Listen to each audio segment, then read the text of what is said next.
தமிழகத்தில் 5 இடங்களில் நடத்தப்பட்ட சோதனையில் முக்கிய ஆவணங்கள் பறிமுதல் செய்யப்பட்டிருப்பதாக என்ஐஏ அதிகாரிகள் தரப்பிலிருந்து தெரிவிக்கப்பட்டிருக்கிறது. விடுதலை புலிகள் தொடர்புடைய ஆவணங்கள் மற்றும் புத்தகங்கள் கிடைத்துள்ளதாகவும் என்ஐஏ அதிகாரிகள் தகவல் தெரிவித்திருக்கின்றனர். தமிழகத்தில் 5 இடங்களில் நடத்தப்பட்ட சோதனையில் முக்கிய ஆவணங்கள் பறிமுதல் செய்யப்பட்டிருப்பதாக என்ஐஏ அதிகாரிகள் தெரிவித்திருக்கின்றனர். குறிப்பாக லேப்டாப்கள், செல்போன்கள் பறிமுதல் செய்யப்பட்டிருப்பதாகவும் தெரிவிக்கப்பட்டிருக்கிறது. விடுதலை புலிகள் தொடர்புடைய ஆவணங்கள் மற்றும் புத்தகங்கள் கிடைத்துள்ளதாக என்ஐஏ தகவல் தெரிவித்திருக்கிறது. கூடுதல் விவரங்களை செய்தியாளர் சரவணன் வழங்க கேட்கலாம். சரவணன், வணக்கம். சோதனையில் கைப்பற்றப்பட்ட அந்த ஆவணங்கள் குறித்த விவரங்களை சொல்லலாம். நாம் தமிழர் கட்சியினுடைய நிர்வாகிகள் சாட்டை துரைமுருகன், இடும்பாவனம் கார்த்திக் உள்ளிட்ட அந்த கட்சியினுடைய நிர்வாகிகளுடைய வீடுகளில் இன்று தேசிய புலனாய்வு முகமை சோதனை மேற்கொண்டது.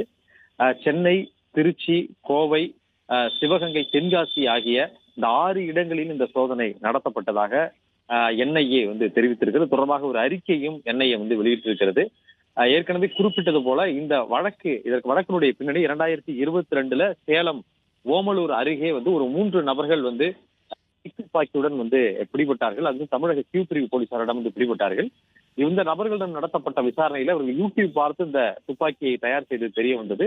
இந்த வழக்கை என்ஐஏ கைப்பற்றி விசாரணை மேற்கொண்டது. இந்த விசாரணையில இவர்கள் தடை செய்யப்பட்ட இயக்கத்தினுடைய ஆதரவாளராக இருப்பதும் அந்த இயக்கத்தை இங்க மீட்டுருவாக்கம் செய்வதற்கு முயன்றதும் கண்டுபிடிக்கப்பட்டது. அதன் தொடர்ச்சியாக தான் அந்த வழக்கினுடைய தொடர்ச்சியாக தான் இன்றைய தினம் சோதனை நடத்தப்பட்டிருப்பதாக என்ஐஏ இந்த அறிக்கையில குறிப்பிட்டிருக்கிறது.